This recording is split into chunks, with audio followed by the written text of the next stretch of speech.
like weird questions. I think it's what the public wants to know. It's not what we know already. It's what I think people want to know. And maybe the questions will catch you off guard today, but let's see. And I just wanted Monica to quickly introduce herself as well. And Monica, I think it's important that you tell the people what your achievements are so far as weight training is concerned, the competitions that you've earned, that you've done well in, and then of course how long you've been a personal trainer for. And then after you're done, if we can just also introduce JP. I know that JP and Monica, they work together hand in hand. I mean, Monica is the personal trainer, but whenever I get there, JP is like right behind her, right next to her, giving his 10 cents worth, or his $1 million worth. Let's put it. I think they come in as a very, very good team. So Monica, just introduce yourself and tell us everything. So, firstly and foremost, I'm a mom and a wife. But personal training for about over 4 years. Sorry, Monica, how many kids you got there? 2 kids. 2 ages?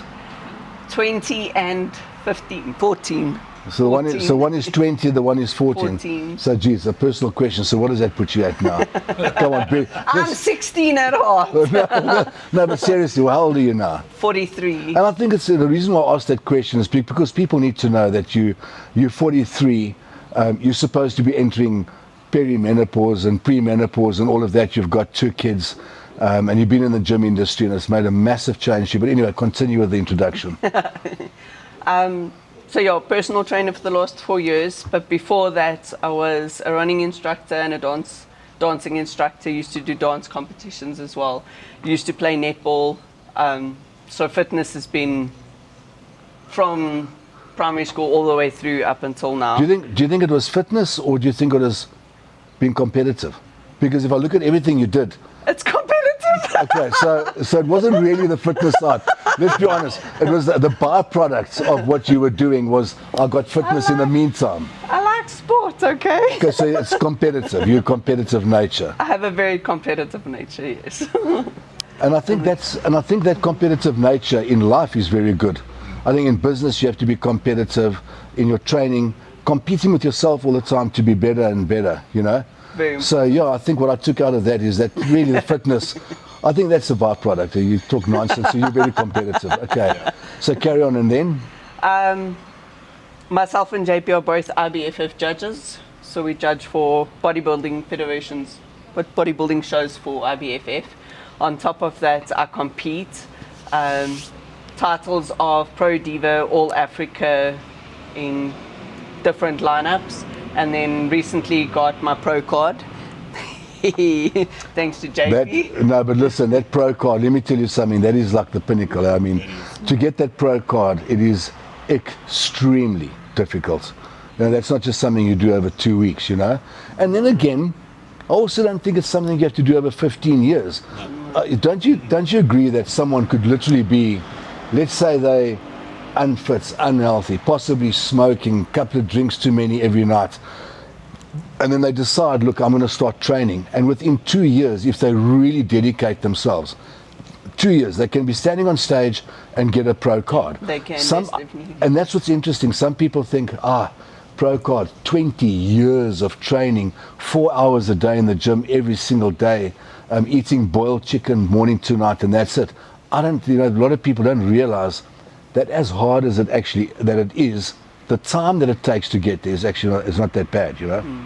It just depends on what physique you're going for. But if you're looking at the criteria and you train towards the criteria and your body fits that criteria, then most definitely you can get your pro card within 2 years. I interrupted you. So you got your pro card. You got your pro card. What else? What else have you done? So I'm also a coach, a personal trainer, and an athlete coach. So we have athletes under us that also compete. And one of our athletes just got her second pro card on the weekend as well. And then our other athletes also took first and third places as well. Monica, I think, so you got your clients that are absolute professional bodybuilders. That's what they do. I want to know a little bit more about the mommy who comes in. She's had 3 kids, 2 kids. She stays at home, works her backside off at the house, running kids up and down. She's getting a bit older, so her estrogen levels have now dropped. her progesterone is down, her testosterone is all down because age and so on. How many of those clients do you have? And tell me, what is the win also? And I'm talking about a regular mom, for example, or regular dad, who's not interested in going to stand on stage, because you know that you find some people, they are built beautifully. Every muscle is to be seen, but they can't take their shirt off. They're embarrassed, they're shy. So they walk around fully clothed. They go to the beach fully clothed because they're shy. Yet people don't know what is actually underneath that shirt. So you'll have mommies and daddies like that as well who don't want to go and stand on stage. Do you have a number of those clients? And tell me, do you specialize in that specifically? And what is your angle on that? So someone walks in, never trained. Do you take into consideration that they are extremely unfit? The muscles haven't been toned. They're not used to it. Do you take it easy with them for a while before you get going? So I do have quite a few clients that are mommies. I have a pregnant lady at the moment that's busy training as well. So people say that they can't train when they're pregnant. It's also hogwash. That's a nice word. Hogwash. You actually wanted to say bullshit. She wanted to say bullshit, but okay, so we'll say hogwash. It's also okay. So yeah, she's pregnant. She's busy training. She's carrying on training. I have there's Marcel, who has been through absolute trauma in her life, losing her husband very drastically, to heart problems, to more health problems that you can possibly think that one person can, deal with in one year. And she's pushed through she's lost, I think, over 40 kilos, and she's now lost another 10, I think it was, and to the point where she sent a photo the other day saying, look, I've got quads. Not to mention that she's always had quads, but now they're visible. And on top of that, her health has gone better. She sleeps better. She's feeling more energetic. Her self-confidence has actually skyrocketed so immensely. Have you noticed that? The one thing that I've noticed is sometimes people come into the club and we pick it up very quickly. He'll come in almost sheepishly and shy. Yeah. But there's a side to him that's determined, that says, screw this. I don't care if people look, and I don't care about my insecurities. I'm going to make a change. The thing is, this is the only place you can make a change, normally. Running on the road is nice, but it's not safe anymore. Then there's rain, there's winter, there's all these other things. They walk in and they start training. I mean, I've got one or two beautiful stories here, businessmen. And they would go and lose, one guy 100 kilos.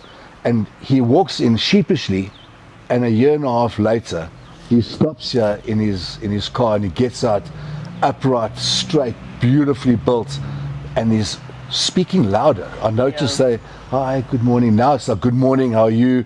And it's completely different. Even their businesses, and their relationships catapult because of that confidence. And that's what you've now seen with this woman as well, Yes, definitely. Monica, I want you to ask, I know, on a survey or a study that was done, why people join a gym today and then 2 or 3 weeks later we don't see them again. It's over and done with it. And it's what happens in January the 15th. The guy's go on holiday, he's looking in the mirror every day, he's comparing himself to other people on the beaches, he's not looking great, he's now drinking a bottle of brandy a day, maybe 2 bottles of wine, 60 cigarettes, because they're out there, they're relaxing, they're having fun, and somewhere during that holiday they realize, this is not right, because it makes you think when you're away, and then they come back and they feel in faram, and they just want to rock and roll, and they join on the 10th of January, 15th, and then by the 10th of February we don't see them again. Now I know on the studies that have been done, I wanted to get your opinion why you think people actually start and then stop so soon. So I think it's quite a number of factors. Is firstly when they walk in here, especially into Brentwood, it's big, there's a lot of equipment. So they come in and sometimes they're overwhelmed with not knowing what to do or how to do the training. It's fear of judgment, people staring at them, because you do. Everyone that walks into the gym, you're self-conscious. You think and by the way, that is just in your head. No one gives a damn about when you, no one gives. They don't. But no in two your shits. head, Yeah, in your head, it's a problem. No one. If you said, "Did you see that lady?"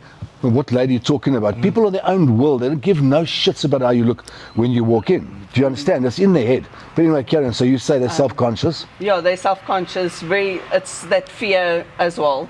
And then after 2 weeks, when they don't actually see the results that they're wanting, because most people are looking for a quick fix, and unfortunately, with training and eating right, there isn't a quick fix. It's a slow process, and it takes dedication. It takes time to get there, and also it's motivation. But did you know? But you know, you talk about this that it takes a long time to lose the weight, etc. Did you know that the minute you start with corrective eating, stopping all the alcohol, all of that nonsense, you start losing weight almost immediately. But here's the problem, and this is what catches everyone out, is that you lose weight first and foremost on your wrist and on your ankle. Then it moves, you lose the weight going up and up and up and all the way down, and from there all the way up. And then the last place where you lose is around your middle, top of the legs, bottom stomach, etc. The thing is, the guys start losing the weight immediately, but they don't see no difference because it takes a while before you see it. Yeah. But they have lost the weight already, and then they say, screw this, I'm out of here. It's not working for me. I'll just go back to the wine, and then next year it just repeats. Problem is, by the end of the year, they've picked up another 1 or 2 kilos. They've lost another percentage testosterone because they're a year older, another percentage in estrogen, etc. And things just go bad to worse. Eventually, it's diabetes and heart failure, and God knows what else, because they just gave up, not realizing that they are losing. You'll see. The watch gets loose first, and then in women the breasts get smaller immediately, and then it's lost here. But if they just push through until this little bit is gone, and then they are in the way. Okay, so you say they give up because they don't see a difference. They don't really know what they're doing in the gym. But this thing where people don't know what they're doing in the gym, there's a life hack that's out there. It's called a personal trainer. Do you know what some guys do? Do you know what some guys do? Tell me. YouTube. They'll say, no, I want I'm looking for a personal trainer. Then they'll hire the personal trainer. I mean, the personal trainer might cost them $1,500 a month, depending on how many days, $2,000, depends. And then they hire the personal trainer for 3 months, 4 days a week. That personal trainer then teaches them everything, or 80% of what they need to know in 3 months, And after the 3 months, they tell the person to that was cool, and then they move on. The thing is, that guy then has the knowledge to train for the next 20 years that he learned in 3 months, and it cost him like maybe $6,000. And I've seen some people have been in the gym for 8 years. You must remember, I've been doing this since I was 16 years old, so that's 42 years. I've seen people be in the gym for 7 years, no difference whatsoever. Then that same guy gets a personal trainer.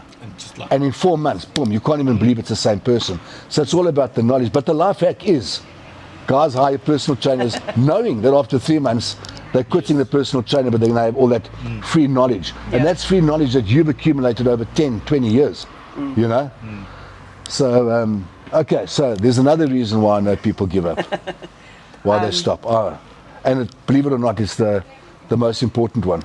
You won't believe it. For the others that make a difference as well is people's time constraints as well as financial difficulties, because not everyone can afford it, or it's simple things of my daughter started netball season, and where you used to have this time available, it's now not available anymore. Kids having been driven up and down. So it's a time thing. Functions. It's a time thing. Yeah. Do you want to hear the study? The reason why most people give up training is the transition from the suit to gym clothes. Getting changed out of your suit and so you're taking your shoes off now for the second time today. You're going to put on your tackies, you're going to put on your tracksuit pants, you're going to get in your car and you're going to go. That's if you go home. The other side of it, the kit bags in the car, and he goes, I've got to go to the gym, up the stairs, bathroom, change. That whole transition is why a lot of people stop. Now you'll notice when I train. Have you guys noticed that I train while I work in? If I'm in cargo pants, I'm in cargo pants. If I'm in my riding boots, I train in whatever I'm in, because my body doesn't know that I'm wearing riding boots when I'm training. I do the best that I can, because I try and sometimes set an example in the club to say, listen, if it so happens that you're in a pair of denims and you're on your way home and you forgot to pack your gym clothes, go in. We don't care. You know what I mean? Go and have your workout. Do something where you don't need to worry about legs, for example. So train up a body. But how interesting is that a lot of people actually stop training because of the hassle, the suit to the gym clothes hassle. That was a big one, you know. And then, but yeah, Monica, what advice would you give to people if they were brand new, they've never trained a day in their lives, they want to start a gym? I know you're going to say hire a personal trainer because it's, and listen, I agree with you. 100% agree. In my experience, I agree 100%. A personal trainer is the way to go. All the knowledge that you have, the experience with different types of clients, and also they stay motivated, you know? So I would say, yes, you can ask any of us personal trainers and say, would you mind just taking us through the equipment? And we, by all means, will show them how to, how the equipment works, what to do and all of that. But from what I've seen personally, I would say when you walk into a gym, introduce yourself to people. The gym is very much a social place, very much. Absolutely. The more you make friends, the more fun it is, because then you're like, oh, okay, I'm actually going to go see my friends. It's not necessarily, oh, I'm going to work or going to home. You've got people that you know at the gym. You've got something in common. You've got someone that's going to motivate you. Eventually, those people become your accountability partners. So it becomes a family, because you're like, oh, I'm going to see this one, and you can. But Monica, listen to this. On that subject, listen to this, JPA. Think about this. Where can you do non-verbal socializing? Every single day. So let's take church, for example. On Sundays, there's a group of people that go to this big building, they worship, right? And they don't all talk to each other. They've got their little family member, but the rest of the people are there. So it's socializing, but it's non-verbal, meaning you're not talking to the rest of the crowd. Then you've got non-verbal socializing when you go to a pub. You're having a couple of drinks, you got your mate, you got a friend, but you're not talking to that group of people there. Am I right? You're right, yeah. Okay, so we've got action cricket, for example. You've got paddle, for example. But in the gym industry, when you go to that gym every single day at the same time, your slot, you see the same people every day. Yeah. So James and Peter and Simon and Michelle, all those people are more or less at the same time. And I was like, hey, buddy, because if you see them every day, you do become mates. Yeah. So it's not like you're walking into an environment where you don't know everyone every single day. We all do get to know each other. And that's a form of escapism, the training side of it. Because our regular lives are Hyperama, work, home, maybe crash home, Hyperama, work, home. That's it. Some people jail, home. We won't mention names. Okay, so those type of, but I'm just saying it's a boring life. But in the gym industry, you can go every single day, Sunday to Sunday. There's people, there's lights, there's music, the atmosphere is fantastic. But with that same group of people, there's no drugs, there's no smoking, there's no alcohol. It's all clean. And that's where, and it's an amazing group of people that actually go, that train. So I think the escapism is great. I'm just doing a big segment now on father and sons, which is going to be our next one for next month. On father and sons who train together, and then families train together. You've got buddies, you've got husband and wife who train together, and all of those things have major, massive impacts on those relationships. You know? Yes. Armando, based on the question you ask, is that it's a family thing. Yes. Like Monica said, you go to the gym, you see a person, it's just a simple nod, hi, how are you? And you won't believe it, how many times have you walked outside of a gym, in a spa, in a Hyperama, where you bump into that same person and a conversation then starts. Yes. I know you train there at Family Fitness Brentwood, yes. Yes. Do you mind if I jump in one set with you or help you out, or things like that? The questions then, the next time you come to gym, you wait and the guy's there and it's a spot. A person is there to help you as well. Sometimes you can't lift heavy and you're too scared to ask anybody. But now it becomes that relationship of, let me help you with this set or help you out of that one. Do you know how many times I've been in a roadblock and then Jan came to somewhere and the guy says, listen, don't you train at that gym? And I say, yeah, no, I do. He says, no, I've seen you there before. Then he's a member. Yeah. Or, you know, you go and it often happens where you get to, because the people that train in gyms, they get around in professional places. You know, it's attorneys, it's doctors, it's lawyers, it's your average joke on the street. So it's all walks of life. It's not just specifically going to say a bar, for example. You just find, and no one actually talking to each other. Yeah. If you go to the bar, you're speaking just to your close mates. So yes, everyone in general. So is it socialized? Is it a social club? Yes, it is. It's not a social, it's a matter But of it's where not wasting time social, sit for 2 hours and just have a conversation. Yeah. It's a social thing of, hello, how you, buddy? Yes, cool. Hey, I see your gym partners here today. You want to jump in and help, or things like that. It does become where, and like to the point that Monica said, is that you build a relationship eventually. Those still members that became house friends after that. They've never spoken in the gym once or twice. Then they become speaking more. And now all of a sudden they're having a family get together. Baby's been born. You become a godfather for that person's baby. And that's how it just carries on. No, it's power. But Monica, I want to ask you a question, which is something I want to think about. I know you want to go just now, but just give me one more second. I wanted to ask Monica a question quickly. Do I interrupt JP? Mike. Oh, give Monica the mic there quickly. You're more than Because we only have... No, don't cut, because we only have 2 mics, so we're sharing here, you see. Monica, I've only just... I think it's like... I'm going to cut this part out. No, don't cut out. Don't cut out. Okay. Monica, because nothing is scripted here, which is what I want. Okay. I got to ask Monica something from a personal trainer. A lot of people think you rock up at work, you say, do this, do that, and that's that. I think being a personal trainer has got to be one of the hardest jobs you can ever imagine. Some people might say, well, I must give you $1,500 a month or $2,000 a month to train me. I don't think people actually realize what it takes to be a personal trainer. It doesn't matter your mood. You're here at 4 o'clock in the morning, which means you get up at 3:30. Before you got to eat something to get your energy going. So maybe it's up at 3 o'clock in the morning to get here at 4 and then start training. And during those workouts, you don't pop out for a cold drink or do this or do that, and you're with that client non-stop. In most other professions, you can like get up from your PC, go down, make a coffee. You can't leave a client like that. Is it not sometimes the hardest thing to keep a friendly face first thing in the morning? And you know, some members will say, that personal trainer is rude. But I don't think they realize it's now 5 years later, you're still up every morning and you're here at 4 o'clock and you leave here at 9 o'clock at night. You're here on weekends. It's almost like you're in this mental jail that you can't go anywhere because your tuition is hands-on. A teacher can leave the class. You know, all of those, a pilot can put it on cruise control. What's it called? Autopilot, eh? Yeah. They can put it on autopilot. You can't do any of that. Is it really that hard, or am I imagining that it's just that difficult actually?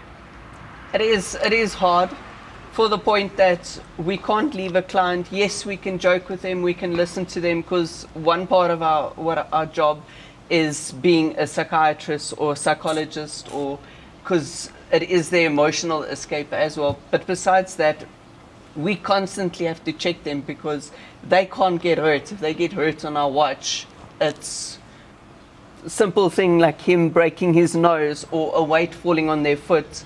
It can have repercussion, reflect on you and repercussions. Yeah, so they hurt themselves, they can't go to work, they can't earn, they can't, the medical bills, all of that, as all those. So we can't leave them just to plutter aan, as you would say.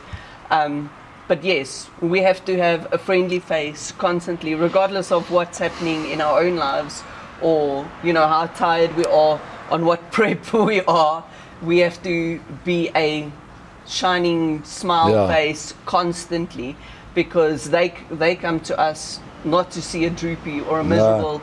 They want that escape. They want that person to be like, okay, I'm going to tell you everything that's going on in my life, and you have to be that person for And them. the thing is you want to be there for them. It's not something that you're forcing. It's because your nature is who you are. That is why you do this job. Is because tell Very me much a people's tell me what's person. happening. I want to hear. You got to be a people's Yes. person. Pet hate. What's your pet hate? Personal training. What's the one thing that gets you down? Would you? I wouldn't say pet hate. Yeah. What gets you Pet down? peeve. Pet peeve, I suppose. Yeah.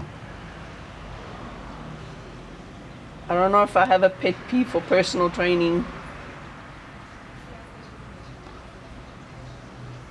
Clients cancelling. Not even that. No, not even that. I Did you would get say you get clients that say, I know, that then if you know, Why with you? it's, yeah, like if you know, You know. that's my pet peeve. Can I tell you something about I know? Because, sorry, because they'd say, yeah, I know, and you would say to them, listen, yeah, if you do this way around, you might actually feel it. You might actually, Yeah. you know, train the actual muscle that you're trying to train, and yeah, then when they actually do it, they're like, oh, okay, now I can actually feel it instead of just swinging and running on.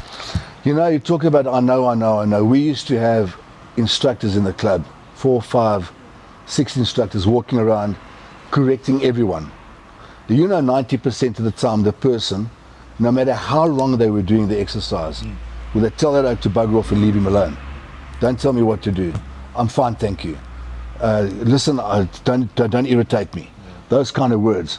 So eventually we had instructors walking around doing absolutely nothing. And then I decided to do something else. So we got a professional coming in, and every Saturday morning, it wasn't at this club though, it was at the previous one, not the previous one, in Norcombe. We had a guy come in every Saturday morning between 8 and 1 and give free courses on weight training, treadmills, bicycles, everything. You'd have like, the idea was to have 10 people and say, question number 1, and the guy would go, that there, and says, okay, let's go and have a look at it. Next question. And it was free, 8 until 1, every Saturday. Did you know that in 4 years, we had 3 people attend once? In 4 years. It was free. Everyone knew about it. They did not attend the class. So you got to ask yourself, what is the difference between someone that wants to know or doesn't want to know? Do we put in 6 instructors that stand around and do nothing? Do we do courses because none of it actually worked? And then sometimes they go, the gyms don't have instructors, I don't know what to do. But when we put them in, the people don't actually use them. They're not interested, mostly. Even threaten, you know. If I walk in now, and I've been doing this for a long time, and I try and correct someone, I will still get that dirty look like, what do you know? I said, it's 40 years, bud, but what do you know? Leave me alone.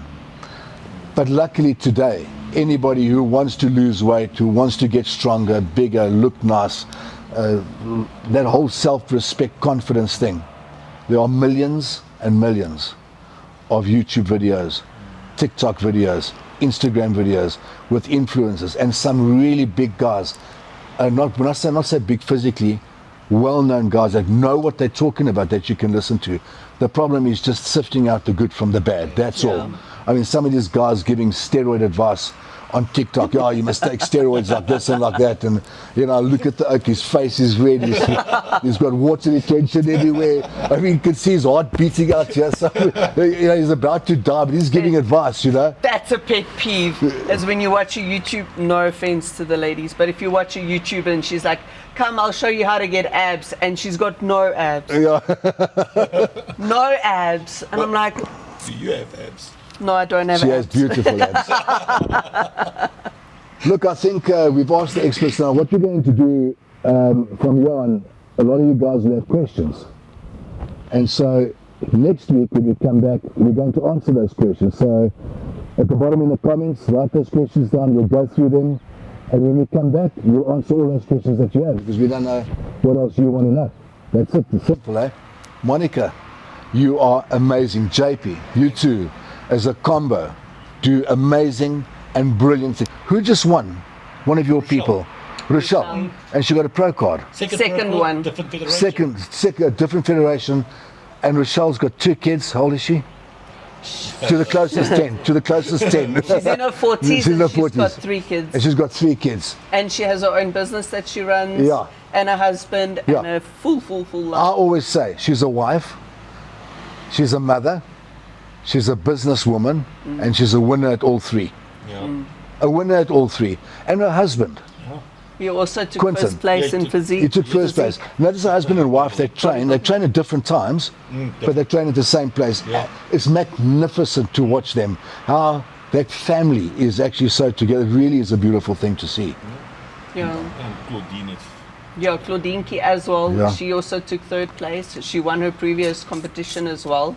And also a mother, I think, of 2 or 3 kids. Also works full time. And So yeah, we invite, we're going to ask all those questions next week, but those of you who are watching, you're sitting there and when enough is enough, when you're done now, you know, you're sick and tired of, you feel like shit, you think you look like shit, you know, you're just at a dead end, you don't know which way to turn anymore. It's actually very simple. You can phone either one of these branches. I would suggest either Norcom or Brentwood. 97540 Nitro, we'll leave the number at the bottom. Speak to Monica. It's actually easy. You drive here, park in the parking lot, walk in, sit there, chat to Monica for 10 minutes. You go home, find the ugliest, oldest gym clothes that you've got, a leotard, old pair of tackles and a t-shirt. What's that thing called? just not a Borex, please. What are those things called that you people wear? Yeah, it's a leotard. Is it a leotard? Yeah. Or a track pants, eh? Yeah. Or you get Ski track pants? ski pants. Thank you. Okay. Ski pants, I think that's what the chicks wear. It's ski pants thing, and then you start. And remember, your first 2 minutes, then you really started. Already the mind is activated. The blood is already running. You don't start in a month's time when you started today. Your first 10 minutes in the gym with your trainer, and you've started. It doesn't have to be that way. Am I You're right? already a winner by just walking into Yeah, the gym discipline. and making the effort. I You're think already discipline. a winner. Discipline. And you know, just before we go, I know I'm carrying on now, but a lot of people say, yeah, I'm going to die anyway. The thing is, if you turn 60 and you're unhealthy, you can live the next 20 years in hell, eh? Yeah. You actually wish you were dead already. Yeah. So why do you want to do that? 60 literally is the new 30. It really is the new 30. You don't have to be an old man or old woman at 60. Some of our most amazing clients in this gym, look at Bram, close to 60. Competed this weekend Is, as well. yeah, absolutely amazing. But like I say, you start today, 18 months from now, and you're a different person. How you look, how you feel, your outlook on life, all of it. But you won't get it. If you don't put it in. If you don't, you won't get it until you get it. Am I right? You won't know until you know. That's it. See you next time. Bye.